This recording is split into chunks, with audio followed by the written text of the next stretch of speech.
Ticketmaster, c'est la plus grande entreprise de revente de billets de concert. Mais malgré qu'ils gèrent plus de 500 millions de billets pour des événements dans plus de 30 pays, ils gèrent aussi toute une industrie secrète et pas du tout connue qu'on va découvrir aujourd'hui. Alors Ticketmaster, c'est né dans la fin des années 70 à l'initiative de deux étudiants de l'université d'Arizona, Albert Leffler et Peter Gadois. C'est ces deux-là qui ont eu l'idée de la boîte autour d'un plat de lasagne. Et ils vont s'associer à une troisième personne, Gordon Gunn III, pour lancer leur affaire. Et oui, le mec a un chiffre dans son nom. Ça, c'est stylé. C'est du rock! Mais en fait, c'était assez révolutionnaire à l'époque, parce que ça répondait à un vrai besoin. Je veux dire, dans les années 70, c'était assez compliqué d'aller acheter un billet pour un concert, parce que les places étaient seulement disponibles dans des guichets physiques, et chaque vendeur disposait d'un nombre de sièges précis qu'il pouvait vendre. Et donc, qu'est-ce qui se passait? Eh ben, il y avait des queues immenses, évidemment, et les personnes qui arrivaient en premier avaient les meilleurs billets, et les personnes qui arrivaient en dernier avaient les pires sièges possibles, voire même pas de billets du tout. Et là, tu t'imagines à l'époque, après des heures de queue, on te dit, bon, allez voir chez un autre vendeur! sauf que t'es pas non plus garanti que cet autre vendeur ait encore des places pour toi. Enfin bref, c'était un merdier. Un merdier qui menait d'ailleurs souvent à des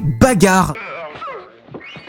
Zéro van. Ce système, il était pas non plus terrible pour les organisateurs des tournées, et ni même pour les propriétaires des salles, parce que malgré la forte demande, ils avaient du mal à écouler tous les billets. Et en plus de ça, pour rémunérer tout le monde, il fallait compter manuellement le nombre de billets vendus. Enfin bref, c'était un enfer. Un autre truc qui allait pas, c'est que le partage des recettes des ventes entre les propriétaires des salles de concert et les groupes concernés était absolument pas régulé. En fait, ce qui se passait, c'est qu'à la base, le propriétaire de la salle, il convenait d'une rémunération pour le groupe qui était fixée en avance, et du coup, tout l'argent supplémentaire allait dans les poches du propriétaire de la salle. Et déjà dans les années 70, les groupes de musique commençaient à être un peu saoulés de cette situation. Pour lancer Ticketmaster, Albert, Peter et Gordon vont s'inspirer des modèles de tickets informatiques qui commencent à exister à l'époque mais qui sont pas très performants. Et il y en a surtout un qui les intéresse, c'est Ticket Reservation System, qui est devenu Ticketron et qui est leur concurrent principal. Au départ, Ticketron, ça existe qu'à New York pour réserver des places à Broadway. Et ensuite, ça a fait son chemin dans les US. Et ce Ticket Reservation System, on pouvait le retrouver partout, dans des hôtels, des grands magasins et des banques new-yorkaises. En fait, à cette époque, le modèle Ticketron, il inspire pas mal. Et on va voir tout un tas d'entreprises similaires qui vont fleurir aux États-Unis. CompuTicket sur la côte ouest, Select Seat, et oui, vraiment, ils se sont pas foulés sur les noms des boîtes, hein. Ou encore PhotoTicket. Et toutes ces boîtes n'ont pas fonctionné très longtemps parce qu'elles étaient pas très rentables. En partant de ces constats-là, on a donc Albert et Peter qui se sont dit qu'ils avaient largement leur place sur le marché. Et ils ont créé Ticketmaster. Alors, comment ça fonctionne vraiment? En fait, ils ont imaginé un programme informatique qui va centraliser tous les billets disponibles pour un événement donné, qui va permettre à n'importe quelle personne qui veut acheter des billets pour un événement, de pouvoir choisir directement sa place parmi tous les sièges disponibles. Ça bénéficie aux artistes, aux organisateurs de tournées et aux acheteurs. Et très vite, ça prend parce que ça répond à une vraie demande. Et surtout, ils vont être capables avec leur première machine d'imprimer un billet en moins de 3 secondes, ce qui est une énorme révolution pour l'époque. Faut pas oublier qu'à cette époque-là, Internet n'existe pas encore et l'achat de billets passe encore par des points de vente physiques et des call centers. Et d'ailleurs, cette brochure publicitaire est incroyable. Je sais pas ce que vous en pensez. En gros, Ticketmaster va se différencier de Ticketron au niveau de sa stratégie financière. Ils sont beaucoup plus offensifs. Avec Ticketron, les billetteries doivent payer l'équipement, la machine qui imprime les tickets et la main-d'œuvre pour vendre les billets. Ticketmaster, eux, ils ont opté pour une mise à disposition gratuite de l'équipement et ils redonnaient une part des profits aux billetteries. Ils ont aussi commencé à verser des avances sur les recettes aux détenteurs des salles et aux tourneurs, qui les a forcément rendus plus sympathiques que leurs concurrents. Et du coup, 2 ans après sa création, Ticketmaster devient mondial et le système peut vendre jusqu'à 25 000 tickets par seconde. Et tout ce système va marcher tellement bien que ça a tapé dans l'œil d'un businessman au début des années 80, Jay Pritzker, qui est propriétaire des hôtels Hyatt. Il va racheter Ticketmaster pour 4 millions de dollars et il place une de ses connaissances à la tête de la boîte pour gérer les opérations. Et ce mec, c'est pas n'importe qui, c'est Fred Rosen, avocat au barreau de New York et stand-upper, ça existe. Et apparemment c'était une bonne chose pour Ticketmaster parce que le fait que ce mec ait un profil artistique, ça a apporté une vision concrète des choses. D'ailleurs c'est lui qui a poussé Ticketmaster à placer l'activité de vente de billets de places de concert au cœur de la stratégie de la boîte. En fait sa vision elle était assez simple. Il savait que les fans de musique étaient prêts à payer très cher pour voir en live leur artiste préféré et surtout que ce serait toujours le cas. Et donc Ticketmaster a capitalisé là-dessus forcément. C'est à Rosen qu'on doit vraiment l'explosion de Ticketmaster et surtout Ticketmaster lui doit beaucoup parce qu'il a vraiment fait exploser le chiffre d'affaires. Notamment parce que c'est aussi à cette époque-là que Ticketmaster va remporter l'exclusivité de la vente de billets de pas mal de très grosses salles de spectacle. L'entreprise va aussi se mettre à racheter plusieurs de ses concurrents plus petits pour s'implémenter à des endroits où ils n'étaient pas présents et grappiller des parts de marché par-ci par-là jusqu'au début des années 90 où, ça y est, ils rachètent Ticketron. Avec ce rachat, ils vont devenir leaders sur le marché et ils se retrouvent en situation de monopole sur la vente de billets en ligne avec un chiffre d'affaires d'environ 1 milliard de dollars par an. En 96, ils rentrent en bourse et tout va bien pour eux, jusqu'en 99 où la situation de monopole va suffisamment casser les couilles à suffisamment de gens pour que l'affaire remonte jusqu'à la Cour suprême des États-Unis. Et pour expliquer rapidement ce qui s'est passé, ils ont été attaqués par un groupe de personnes qui ont estimé que Ticketmaster abusait de sa situation de monopole et faisait gonfler artificiellement les prix des billets en ajoutant des frais de service. Et faut savoir que même les groupes de musique commençaient à gueuler à cette époque, parce que forcément les prix commençaient à être trop élevés pour leurs fans. Du coup, à cette époque, c'est le groupe Pearl Jam qui a décidé de ne plus passer par Ticketmaster pour vendre ses billets de concert. Pearl Jam played Capitol Hill on Thursday as guitarist Stone Gossard and bassist Jeff Ament were at the House of Representatives to begin 3 hours of testimony about Ticketmaster. Sauf que ça a foutu un sacré bordel parce que comme Ticketmaster avait l'exclusivité sur certaines grosses salles, ça laissait pas beaucoup de possibilités au groupe de faire une tournée digne de ce nom. Parce qu'entre l'Olympia et la foire à la saucisse de Vierzon, il y a un monde. Donc bref, dans les années 90, Ticketmaster commence à être dans le collimateur de pas mal de monde. Nowadays, even the artists themselves are mad as hell, and some of them aren't going to take it anymore. Et ce qui s'est passé en 99, c'est que du coup, le groupe qui a poursuivi Ticketmaster en justice leur a demandé des dommages et intérêts. Dommages et intérêts qui étaient proportionnels à l'immense marge que Ticketmaster se faisait sur leur dos. Mais la Cour suprême, par surprise totale, a tranché en faveur de Ticketmaster. Dans l'année qui a suivi, Ticketmaster a continué à racheter des concurrents à tour de bras et le monopole de l'entreprise a continué de grandir. Et surtout qu'après tout ça, Internet commence à se développer. Et donc forcément, c'est l'explosion de la vente de billets en ligne. Ça va jouer en leur faveur, un rapport au fait qu'ils sont leaders sur le secteur. Voilà. En 2010, Ticketmaster va fusionner avec Live Nation. À l'origine, Live Nation, c'est une entreprise qui est spécialisée dans l'organisation d'événements et qui s'est spécialisée petit à petit dans la musique jusqu'à devenir le plus gros organisateur de concerts au monde. Ils ont aussi une division de management d'artistes qui ont entre autres bossé avec Madonna pendant plus de 10 ans sur tout ce qui est tournée et produits dérivés. Ils ont aussi bossé avec U2 pendant 12 ans, Shakira, Jay-Z, enfin bref, ils ont tout le monde. Mais vous voyez l'intérêt de la fusion, ils ont le nez creux, ou fin, je sais plus comment on dit. Enfin, ils ont un nez en tout cas. C'est que du coup, forcément, en fusionnant, Ticketmaster va récupérer l'exclusivité de la vente de billets de concert sur ces gros artistes. Et forcément, avec pour objectif stratégique très complexe, bien sûr, de faire beaucoup plus de thunes. C'est depuis cette fusion que le prix des places de concert a explosé. Ce qui nous amène à cette question. Pourquoi les gens sont pas contents? Déjà, les prix trop élevés, puisque Ticketmaster utilise une technique de vente un peu bizarre qu'on appelle le dynamic pricing. En gros, c'est un système qui fait que plus la demande est forte, plus les prix augmentent. Et même si c'est un système qui est caché aux utilisateurs, c'est très courant. Les compagnies aériennes font ça, les hôtels font ça, Uber aussi fait ça. Et du coup, quand ce système-là va être mis en place, les prix des places de concert va être variables dans le temps. Ils peuvent très bien coûter $700 au moment de la mise en vente et $300 quelques semaines plus tard. Concert goers are criticizing Ticketmaster for the company's controversial pricing strategy, with some saying tickets are quickly becoming out of reach. Le problème, c'est que quand l'artiste est très demandé, les prix s'envolent. Par exemple, il y a des places pour un concert de Bruce Springsteen.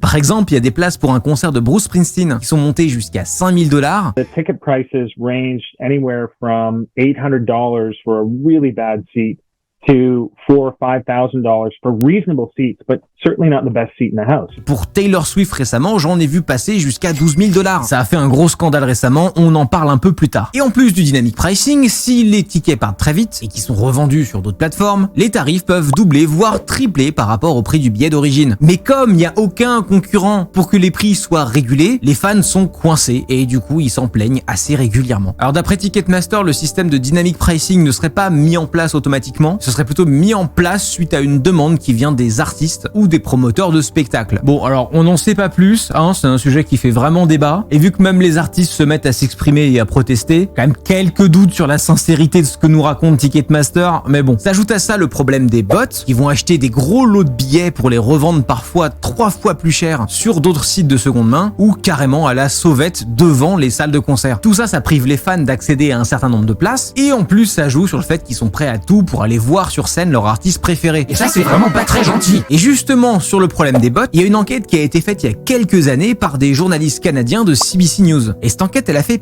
pas mal de bruit parce qu'on y découvre des trucs délirants. Dans le reportage, on apprend que Ticketmaster collabore dans l'ombre avec des revendeurs dont l'activité est pas franchement encadrée légalement. Cette activité, elle s'appelle le scalping. À l'origine, c'est un terme qui vient de la finance. Un scalper, c'est un type de trader sur les marchés financiers qui va très rapidement acheter et revendre des actions pour jouer sur des changements de prix très rapides. Typiquement, une action Danone coûte $50, tu l'achètes et tu la revends 15 minutes plus tard pour $51. Et tu gardes le profit. Dans le cadre des billets de concert, c'est à peu près la même chose. Donc c'est des gens qui vont acheter un certain nombre de places et les revendre au moment où la demande va être plus forte, évidemment en gonflant le prix. Pour cette enquête, les journalistes ont été géniaux et se sont fait passer pour des scalpers et ils sont allés à un événement professionnel de scalpers à Vegas. Pendant cet événement, ils ont pu discuter avec les équipes de Ticketmaster qui auraient apparemment toute une procédure interne pour gérer les relations avec ces revendeurs un peu bizarres. L'enquête a montré que Ticketmaster encourageait clairement les scalpers à acheter des places en lot sur leur site avec des bots ou avec des faux comptes et y récupérer en échange une commission qui va de 7 à 9% du prix de vente du billet, sachant que les billets sont souvent revendus le double du prix initial. Et donc Ticketmaster touche de l'argent en double puisque les billets sont vendus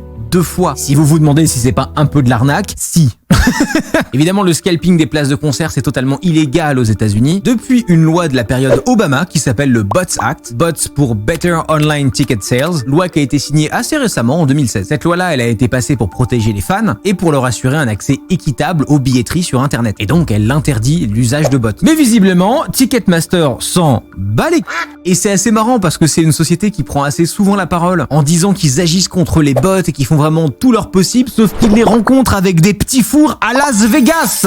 La con de toi. Suite à cette affaire, il y a une plainte collective qui a été déposée devant un tribunal de Californie pour pratiques commerciales déloyales et enrichissement injustifié. Et l'avocat, il a carrément qualifié les manières d'agir de Ticketmaster de, je cite, système de marché noir hautement contrôlé. Il y a aussi plusieurs sénateurs qui ont demandé des explications directement à Live Nation. Tout a été nié fermement par l'entreprise, mais c'est quand même remonté jusqu'au Sénat américain et ça a sérieusement ébranlé leur réputation parce qu'ils sont depuis ça un peu dans le collimateur. Et donc récemment, on a eu un cas qui cristallise toute cette merde, l'histoire avec Taylor Swift.